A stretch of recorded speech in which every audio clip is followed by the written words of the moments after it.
They threw me a surprise party. Or at least, that's what it looked like when I stepped onto the front porch of my parents' suburban home, and saw the glow of warm lights through the windows, the silhouette of too many people moving around inside. The air was cold against my skin, the kind of December chill that usually made me nostalgic, but tonight something sat heavy in my chest. Something was wrong. The door swung open before I even knocked, and there stood my mother, perfectly polished in her cream sweater set and signature red lipstick, smiling just a little too brightly. "Surprise!" she cried, pulling me into a tight hug that felt more like a maneuver than a greeting. Behind her, the living room erupted in cheers. "Happy early birthday, Lauren!" I managed a laugh, hugging a few aunts and uncles, exchanging quick hellos, but my eyes kept drifting back to the side table next to the fireplace. There, sitting alone under the soft yellow lamplight, was a thick leather folder. Neat. Ready. Waiting. My mother ushered me into the center of the room, where a chair had been conveniently left open. My father appeared with a drink in his hand, extending it toward me. "Your favorite, green apple gin," he said with a grin that didn't quite reach his eyes. "I haven't liked gin since I was 25. I said lightly, but I accepted the glass, holding it without drinking. The smell alone turned my stomach. Everyone was smiling too hard, speaking too loudly. My cousin Daphne kept glancing at her phone, barely pretending to care.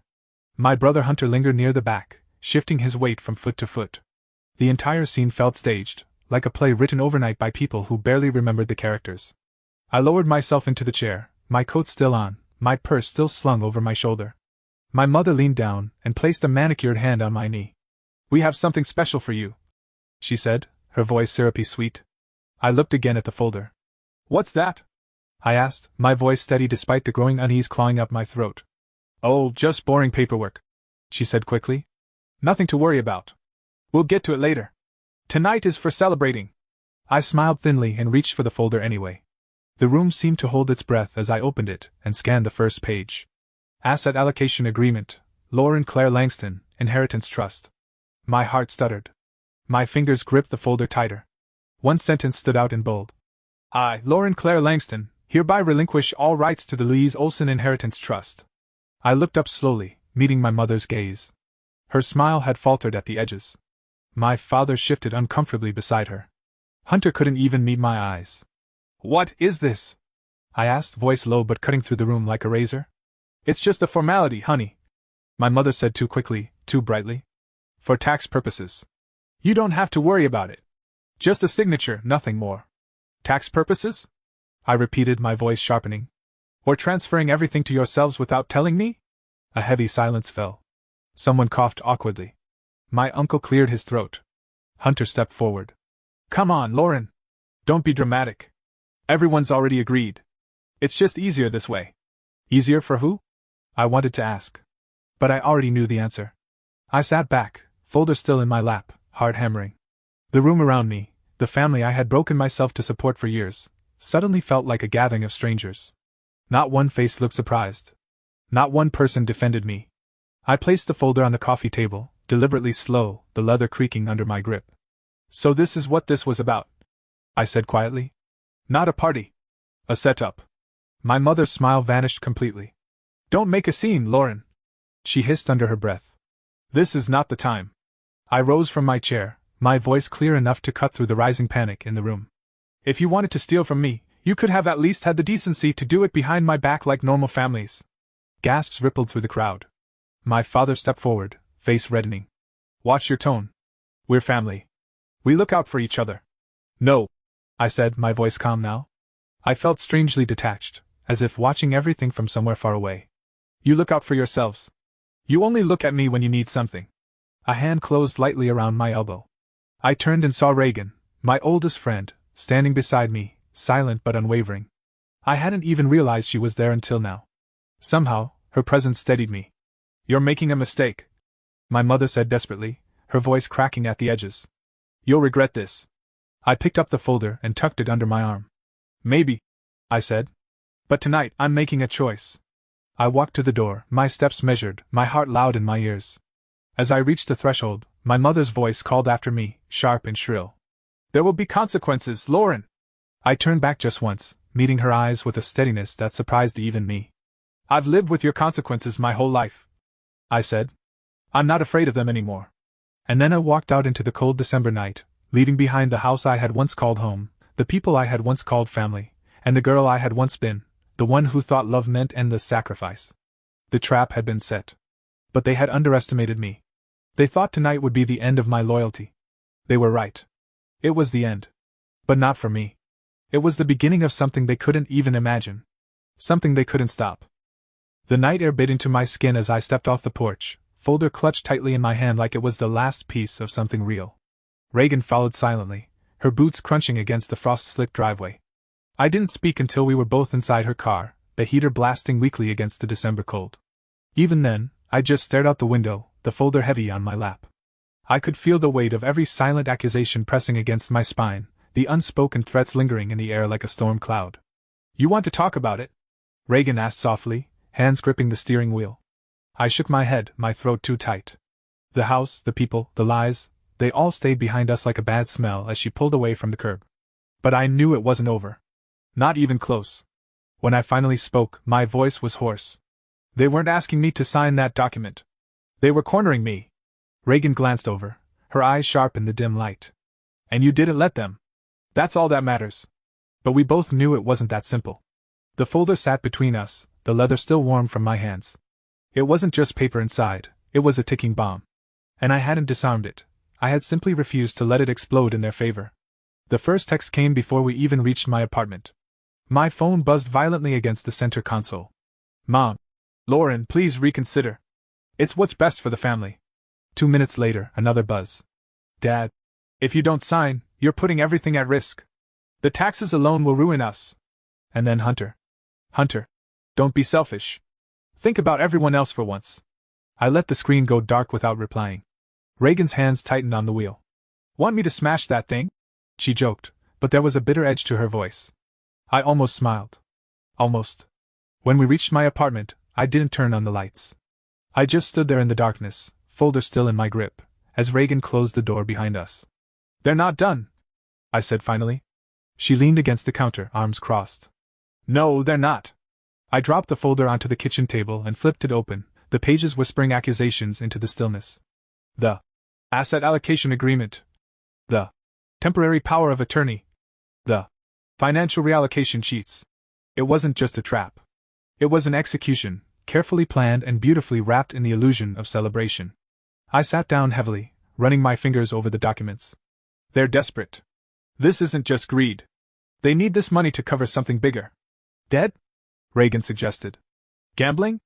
Failed investments? All of it, I said. And now they're hoping I'll save them. Again. I thought about all the times I'd bailed them out.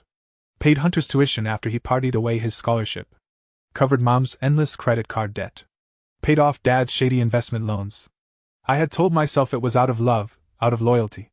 But standing here now, in the suffocating silence of my apartment, I saw it clearly. They weren't asking me to help. They were demanding it. And when I refused, they would destroy me if they had to. The next morning, the threats became less subtle. I woke to an email from my father, written in the clipped, professional tone he reserved for business meetings and legal notices. Subject: urgent financial implications. Lauren, your decision last night puts the family at tremendous legal and financial risk. If you continue down this path, we may have no choice but to pursue legal action to recover what rightfully belongs to the family estate. Please reconsider. Dad. I stared at the words, cold sinking into my stomach like a stone. Pursue legal action. Against me. Their daughter. Their sister. Their golden goose. My phone rang almost immediately after. I didn't recognize the number, but I answered anyway. Lauren, this is Uncle Ray, came the gruff voice. Listen, sweetheart. We don't want to involve the courts, but if you force our hand, you're going to make life very difficult for everyone. Including yourself. Including yourself. The words hung in the air long after he hung up. I set the phone down, my hands trembling slightly. Not with fear, at least, not entirely. It was rage now. A cold, precise anger that sliced through the leftover hurt like a scalpel. They had made their choice. And so had I. I spent the rest of the morning combing through the documents they had given me. Every page, every clause, every signature line. Reagan helped, bringing coffee and her relentless focus. By noon, we had built a picture that was uglier than either of us had guessed. They weren't just trying to reallocate the trust. They were trying to transfer all control of the assets to a new entity, one they managed entirely. They would have full access to every cent my grandmother had intended for me. They had even included a power of attorney clause that would allow them to act on my behalf without my consent. If I had signed that night, I would have handed them my future on a silver platter. And they would have gutted it. "Can they actually sue you?" Reagan asked, peering over a highlighted section. I shook my head. "They can try. But the original trust is ironclad." Grandma Louise wasn't stupid. She knew what kind of people she was dealing with. Reagan raised an eyebrow. "You're saying she saw this coming?" I nodded. "She warned me. Before she died, she sent me a message. Told me if anything ever felt wrong, to contact her lawyer." "Have you?" "Not yet," I admitted. "But I will." Reagan leaned back, folding her arms. "Good. Because you're going to need someone in your corner." I closed the folder, feeling the decision settle into my bones. "I'm done playing defense," I said quietly. "It's time to go on offense." That afternoon, I made the call. The law firm answered on the second ring. After a short, clipped conversation, I had an appointment scheduled for the next morning. As I hung up, another text from Mom buzzed through. "Mom, if you still care about this family, you'll do the right thing. Don't make us take drastic measures." I didn't reply. I didn't even read it twice. Instead, I started preparing.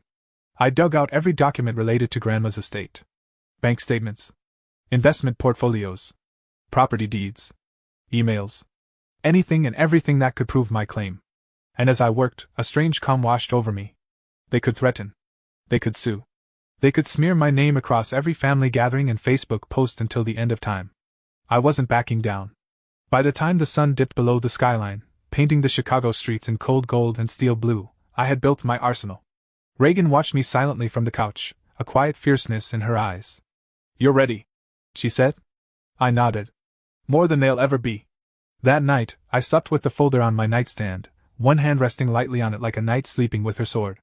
The next morning, as I dressed in my sharpest black coat and wrapped my scarf tightly against the winter chill, I felt something shift inside me. I wasn't just defending an inheritance. I was defending myself. Against them. Against the story they had tried to write for me. Against every lie they had convinced themselves I would swallow. No more.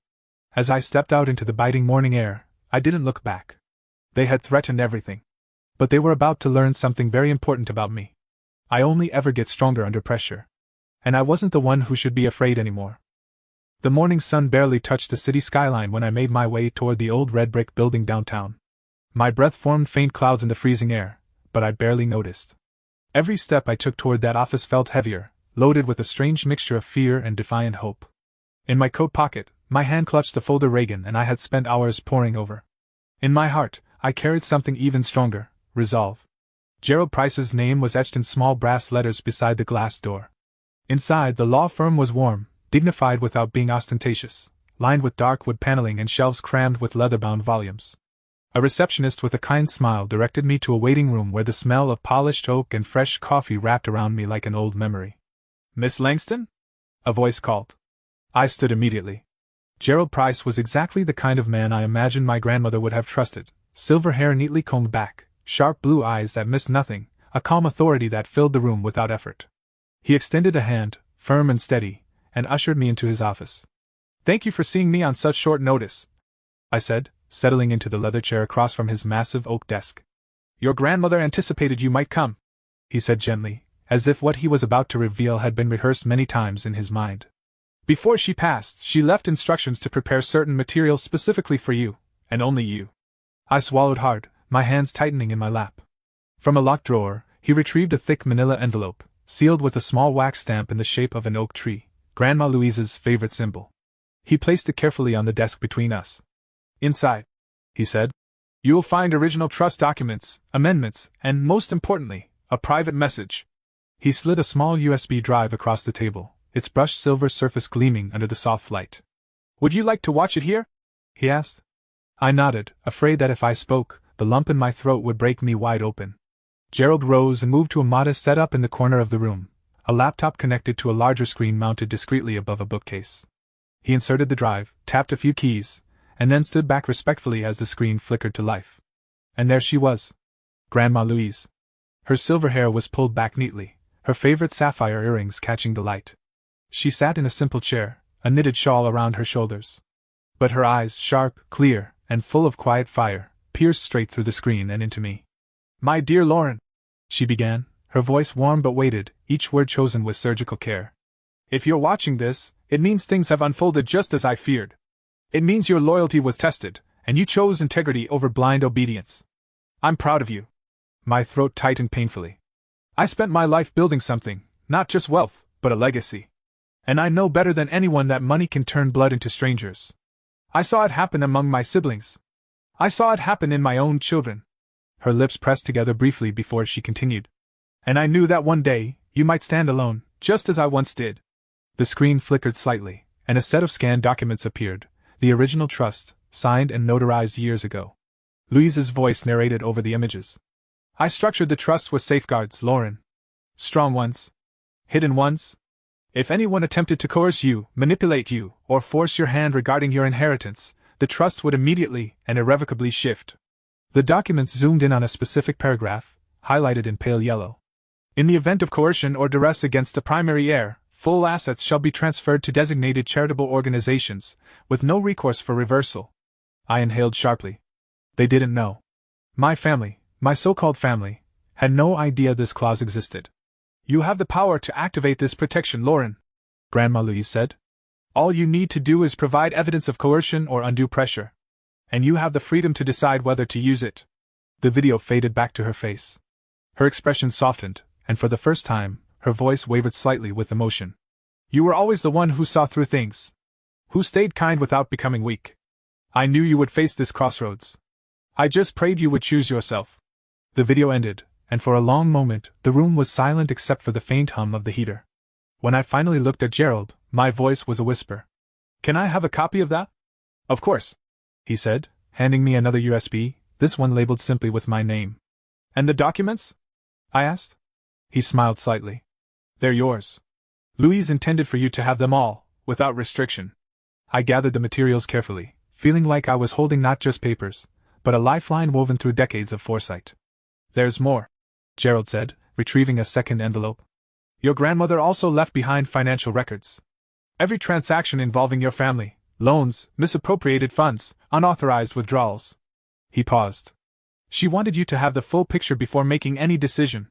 My heart pounded as I accepted the second envelope. Years' worth of evidence. A weapon crafted by the hands of the woman who had always believed in me, even when no one else did. I stood, tucking the envelopes and USB into my bag, my resolve hardening into something unbreakable. One more thing, Gerald said. She left an additional video. It's addressed to your family. I blinked. A video, for them? He nodded. Louise anticipated they would try to pressure you. If necessary, she wanted the truth to be shown, on your terms. I hesitated only a moment before taking the second USB. As my fingers closed around it, I felt something shift deep inside me. No more reacting. No more waiting. It was time to set the stage myself.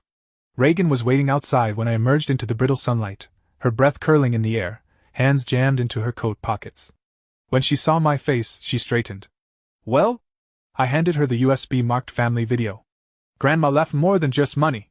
She left the blueprint. Reagan's eyes lit up with understanding. You have a plan? I nodded slowly. Oh, I have more than a plan. I have everything I need. As we drove back to my apartment, ideas began forming faster than I could speak them. I explained the protection clause, the evidence, the videos. They tried to corner me, I said, voice low but fierce. But they didn't realize, they backed me into a place where I finally saw them clearly. And now, I can choose how this ends. Reagan smiled grimly. So, what's step one? I glanced at the USB again, feeling the edges bite into my palm. We invite them over, I said. We make it look like I'm ready to make peace. Give them exactly what they want, a second chance to pressure me. And then? Reagan asked. And then, I said, smiling for the first time in days. We show them Grandma's final message. On a big screen. In my living room. With popcorn, if we're feeling theatrical. Reagan laughed, a sharp, delighted sound that filled the car. You're a savage. I shrugged. They wanted a performance. Let's give them one they'll never forget. That night, I drafted the text with careful precision. Lauren, Mom, Dad, Hunter. I've been thinking about everything. I want to talk. Can we meet at my place tomorrow at 5 p.m.? I believe we can resolve this peacefully. The reply came almost immediately. Mom, sweetheart, I knew you'd come around. We're proud of you. Proud of me. The words almost made me laugh out loud. As Reagan and I set up the living room, moving the couch, clearing a blank wall for the projector, double-checking the speakers, I realized something strange. I wasn't afraid anymore. Not of their anger. Not of their disappointment. Not even of losing them. Because I had already lost them, long ago, the moment they decided that my worth was measured by what I could give, not who I was. Now, finally, it was my turn to decide what stayed, and what was left behind. When everything was ready, I stared at the blank wall, picturing tomorrow night. The fake smiles. The hidden agendas. The moment the video played and their faces changed. I thought about Grandma Louise, about the nights I sat cross-legged on her living room rug, listening to her stories, feeling safe in a way I never felt anywhere else. She had known this day would come. And she had given me the blueprint not just to survive it, but to win. I touched the USB drive one last time, my fingers lingering on the engraved oak tree emblem. "Thank you," I whispered to the woman who had never stopped protecting me. Then I turned off the lights, locked the door, and went to bed with a heart full of fire. Tomorrow, the real show would begin. And this time, I wouldn't be playing the part they wrote for me. I was writing my own ending. The next afternoon, I sat in my living room, hands folded neatly in my lap, the faint hum of the projector already wired and ready, the blank white wall looming ahead like a waiting stage. The clock on the wall ticked down the minutes to 5 o'clock, every second sharpening my focus rather than fraying it. There was no fear left, no second guessing. Only a singular, quiet readiness that had been forged through years of disappointment, sacrifice, and finally, awakening. At exactly 5 p.m., the doorbell rang. I rose, smoothing the front of my sweater, and walked to the door. When I opened it, my mother was standing there, a gleaming smile pasted on her face so tightly it might as well have been stapled there. Behind her, my father adjusted his tie, trying to project authority he no longer truly held, and Hunter stood a little off to the side, hands stuffed deep in his coat pockets, his eyes darting away when they met mine. "Lauren," Mom beamed, stepping forward to kiss the air near my cheek. "I'm so glad you've come to your senses." I stepped aside, letting them in with a polite smile that didn't reach my eyes. "Please come in."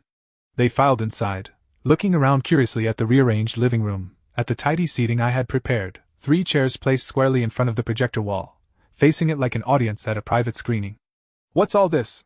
Dad asked, narrowing his eyes slightly. "I just thought it would be best if I presented everything at once," I said smoothly. "No misunderstandings."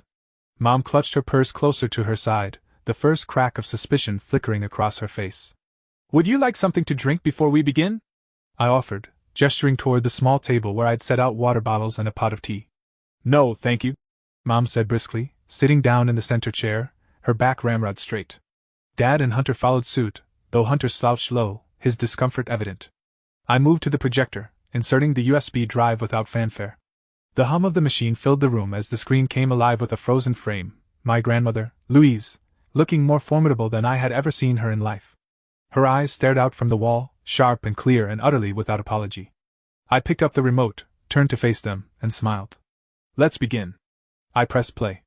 At first, there was only silence except for the crackle of old video static, and then her voice filled the room, low, strong, unmistakably firm. "If you are watching this," Grandma Louise began, "it means my fears were not misplaced." I caught the slight flinch from my mother out of the corner of my eye. "It means that those I trusted once again chose greed over loyalty.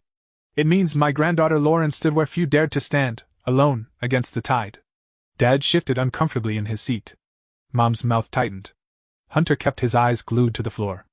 "I have seen what unchecked entitlement does to a family," Grandma continued. "It corrodes love, distorts gratitude, and replaces trust with manipulation." The camera zoomed slightly closer to her face, sharpening the intensity of her gaze. "I built safeguards into my legacy," she said. "I structured the inheritance so that any attempt to coerce, deceive, or manipulate Lauren into surrendering her rightful inheritance would trigger an automatic transfer of all assets to charitable organizations that serve those who were exploited by the ones meant to protect them." My mother gasped audibly. Dad leaned forward, face darkening. "What is this?" he hissed. I said nothing. I let Grandma answer for me. "There will be no second chances," Louise said. "No negotiations. The choice was made the moment you chose deceit." The screen went black. For a long moment, the room was absolutely silent. Then Mom surged to her feet, voice trembling with rage. "This is outrageous. She can't do this. We are her family. You made your choice the moment you set me up," I said calmly. "The night of the surprise party? That wasn't a celebration. It was a con job. Dad stood too, towering over me, his face mottled with fury. We were trying to protect you. You're too young to manage that kind of money. You don't understand. I understand perfectly. I interrupted. I understand that you wanted to use me like an ATM. That you needed me to bail you out of your debts. That you saw me not as your daughter, but as a solution to your problems. Hunter spoke up then, his voice weak. We're family, Lauren. Families help each other. I turned to him slowly. Families also respect each other, Hunter. Families don't lie, or manipulate, or trap each other with fake birthday parties. This isn't help. This is theft wrapped in guilt. Mom's hands shook as she pulled her purse into her lap. If you do this, she said, her voice venomous, you'll destroy this family. You'll regret it. I walked over to the coffee table, picked up a neatly printed stack of papers, and placed it in her lap. The only thing I'll regret, I said, is not doing this sooner. She flipped through the pages, growing paler with every sheet, copies of emails, bank statements, financial transfers, all tracing a clear line of betrayal and misuse of trust. Reagan and I had spent days preparing the file, ensuring that every page was a nail in the coffin they had built for themselves. I have evidence, I said, of every unauthorized withdrawal, every loan taken out in my name, every misused dollar. If you tried to sue me, if you tried to contest the trust, these documents go directly to the authorities. The IRS. The SEC. Take your pick. Dad swore under his breath, scrubbing a hand down his face. Hunter looked like he wanted to melt into the floor. Mom clutched the papers to her chest, breathing heavily. This is blackmail, she whispered.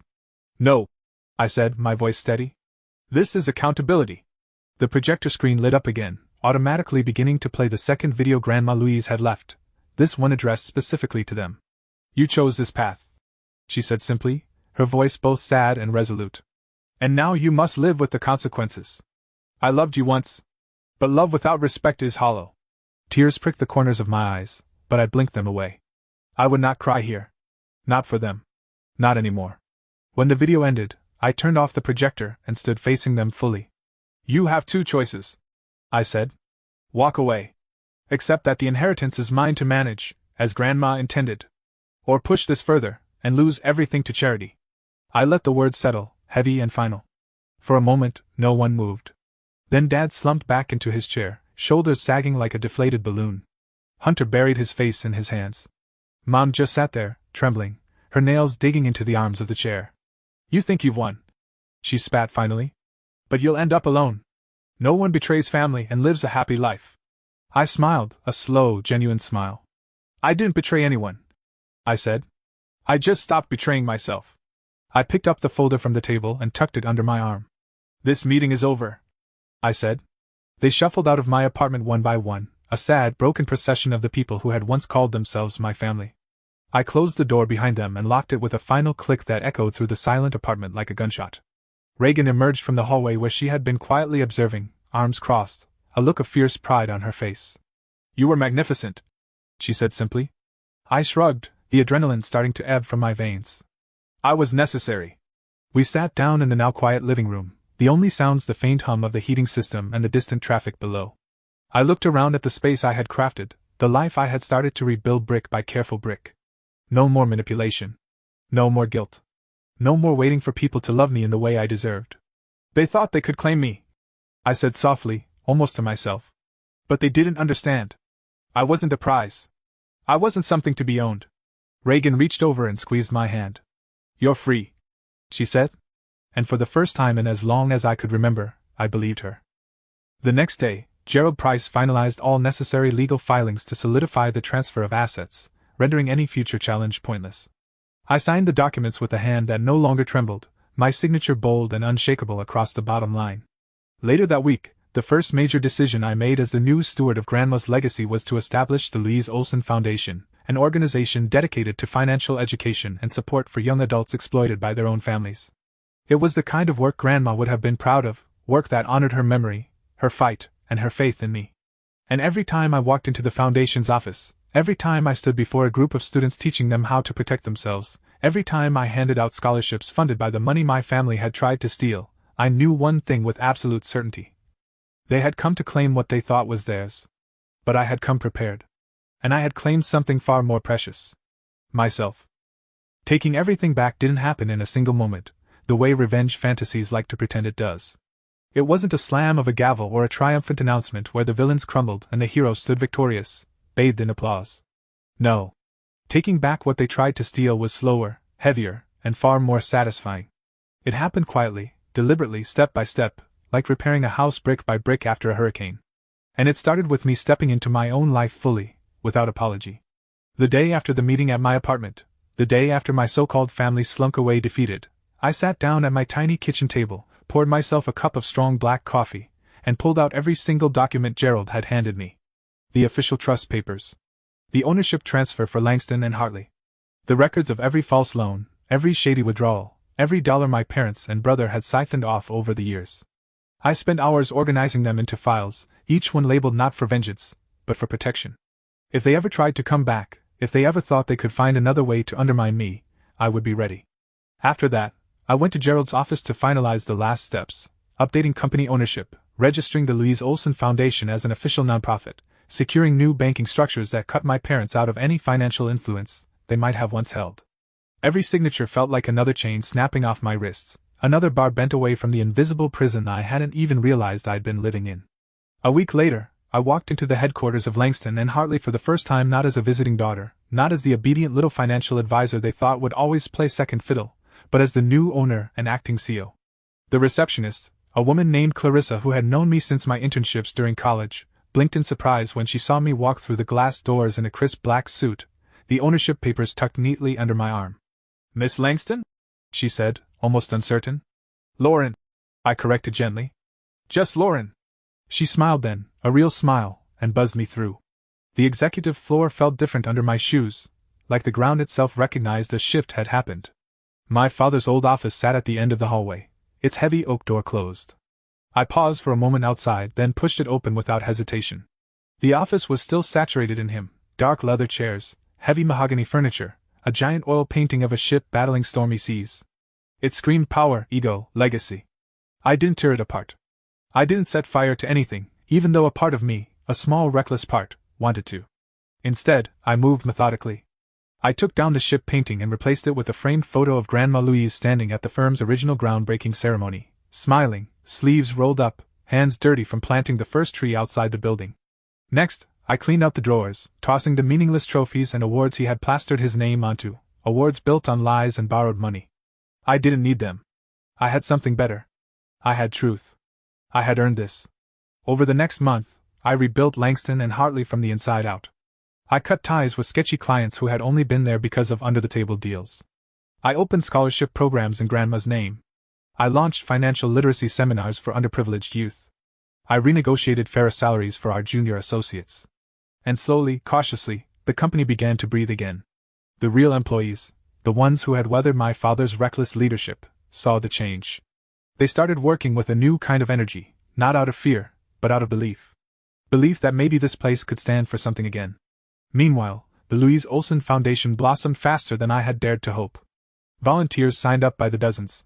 Survivors of financial abuse, young people trapped in cycles of manipulation, single mothers rebuilding after family betrayal, they all found a place with us. I spoke at our opening seminar wearing a simple navy dress, standing under a banner that read, "Freedom through knowledge." "My name is Lauren Langston," I said into the microphone, the crowd filling the modest auditorium.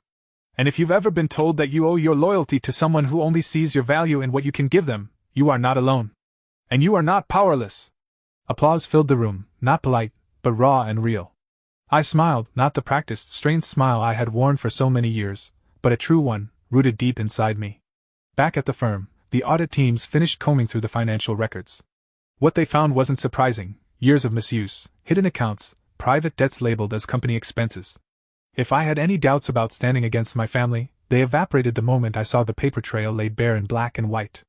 My father resigned from his CEO position officially, though the resignation letter he submitted was more of a whimper than a declaration. He cited health reasons, which was only partially a lie. The stress of losing everything he thought he could manipulate had taken a visible toll on him. He looked smaller now, thinner, his arrogance reduced to hollow posturing. Hunter disappeared for a while after the confrontation. Rumors floated back to me through mutual acquaintances that he had moved in with a girlfriend across town, bouncing from one get-rich-quick scheme to another. I didn't hate him. I didn't even pity him. I simply let him go. Some people have to learn the hard way that shortcuts eventually lead to nowhere. My mother, for her part, tried to orchestrate a quiet re-entry into my life a few months later. She sent a bouquet of white lilies to the foundation's office with a handwritten note tucked inside. "We're still your family. You'll need us one day." I read it once. Then I tossed it in the recycling bin without a second thought. The truth was, I had needed them once, desperately. I had needed their love, their validation, their support. And every time, I had been handed conditions instead of care, transactions instead of trust. Now, standing firmly in the life I had built with my own hands, I realized the only thing I needed from them anymore was distance.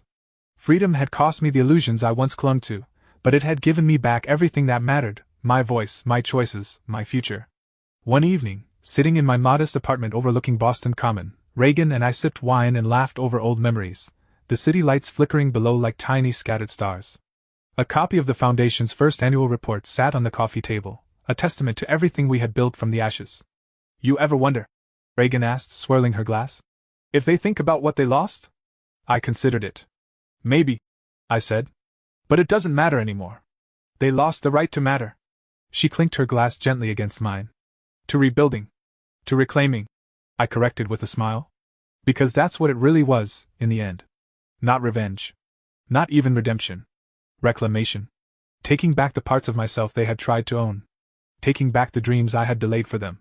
Taking back the future they thought they could control. And I hadn't just taken back the inheritance, the company, the financial legacy. I had taken back my name. My dignity. My peace. The family portrait that once hung in the hallway of my parents' house, the one where we all smiled with teeth clenched so tightly it looked almost natural, I'd stopped thinking of that as my family. Family, I realized now, was built through loyalty, respect, and love freely given, not coerced. Family was Reagan showing up on my worst days and my best, no strings attached. Family was the young women at the Foundation who hugged me after workshops, their eyes shining with new hope. Family was the life I was creating every single day without permission or apology.